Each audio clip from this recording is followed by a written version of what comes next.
साथियों नमस्कार। हलचल न्यूज़ से मैं राजेश सिंह। एसआईआर के नाम पर मताधिकार से वंचित करने की साजिश के लेकर के रायबरेली जिला मुख्यालय पर आज भाकपा माले ने जोरदार प्रदर्शन किया और उस पर हो रही धांधलियों पर माले नेता विजय विद्रोही ने गंभीर आरोप लगाए। मैं विजय विद्रोही कम्युनिस्ट पार्टी माले जिला कमेटी का सदस्य हूँ। हमारे साथ कॉमरेड हनुमान अम्बेडकर हैं, किसान नेता बनी फूलचंद जी हैं और हमारी भाकपा माले के कार्यकर्ता। प्रदर्शन क्यों हो रहा है? प्रदर्शन इसलिए हो रहा है कि पिछले दिनों जब एसआईआर की प्रक्रिया शुरू हुई तो इन लोगों ने एकदम अप्रशिक्षित लोगों को, जिनको कोई जानकारी नहीं थी, उनको काम पर जुटा दिया और वो लोग अपना काम ठीक से नहीं कर रहे थे। हम लोगों ने कई बार जिलाधिकारी महोदय, जिला निर्वाचन अधिकारी महोदय से मिल करके तमाम अन्य प्लेटफार्मों का इस्तेमाल करके उस प्रक्रिया के दोषपूर्ण होने और तमाम लोगों को मताधिकार से वंचित करने की जो मनमानी कार्रवाई चल रही थी उससे अवगत कराया कि इस प्रक्रिया को व्यवस्थित किया जाए। लेकिन उस प्रक्रिया को समय अभाव के कारण या अत्यधिक दबाव के कारण या सत्ता और निर्वाचन आयोग की जो आपसी साठगांठ है कि इस देश के अंदर दलितों, वंचित, कमजोरों, महिलाओं, अल्पसंख्यकों, पिछड़ी जाति के लोगों को मताधिकार से वंचित कर दिया जाए, उस साजिश के तहत ये तीनों संभावनाएं हैं। रायबरेली जिले में 3,38,000 लोगों का वोट काट दिया गया और अब उनसे कहा जा रहा है कि आप ये कागज लेकर के आइए। उनमें से छोटे से हिस्से को 20% लोगों को नोटिस जारी किया गया है कि आप अपना ये कागज लेकर के आइए और आप इस फॉर्म को फिर से भरिए। नंबर 1।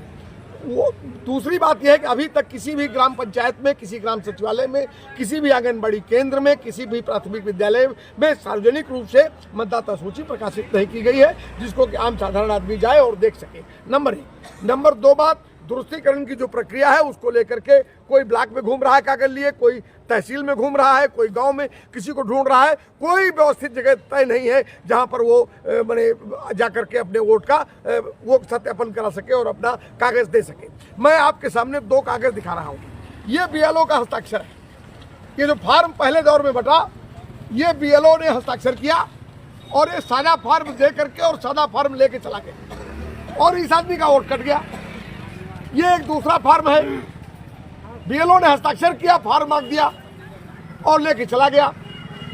कोई ये तीसरा कागज है, बीएलओ ने दस्तखत किया, फार्म का एक दस्तखत किया हुआ कागज दे दिया, कोई पूर्ति नहीं की और चला गया और वोट कट गया।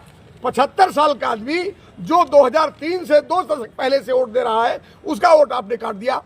हम ये कहने के लिए आए हैं कि ये जो 6 तारीख है ये बहुत कम समय है, इसको बढ़ाइए। गांव-गांव आप मतदाता सूची का सार्वजनिक रूप से प्रकाशन करिए, उसको रखवाइए, लोग जाएं और अपना नाम देखें कि है कि नहीं है। और जिन लोगों का नाम 2003 की वोटर लिस्ट में था, जिनके पिता का नाम वोटर लिस्ट में था, जिनके बाबा का नाम वोटर लिस्ट में था, अगर ऐसे लोगों का वोट काट दिया गया है तो ऐसे सारे बीएलओ और उनके सुपरवाइजर्स के खिलाफ आपराधिक मुकदमा लिखाया जाना चाहिए। हम ये मांग लेकर के यहाँ आए हैं कि इनके खिलाफ कार्रवाई होनी चाहिए। आज हम थोड़े से लोग आए हैं, आने वाले दिनों में हम हर थाने में ऐसे लोगों की सूची लेकर खड़े होंगे और इनके खिलाफ मुकदमा दर्ज कराने की कार्रवाई में लगेंगे और जुटेंगे। तो ये तो समय बढ़ाइए, 6 तारीख में कुछ नहीं होने वाला है। 6 दिन में आप कह रहे हैं कि आप सबका वोट ठीक कर देंगे। काट दिया 3,38,867 लोगों का, जोड़ने के लिए 6 दिन। और कौन जोड़ रहा है? वही लोग जोड़ रहे हैं जिन लोगों ने काट दिया।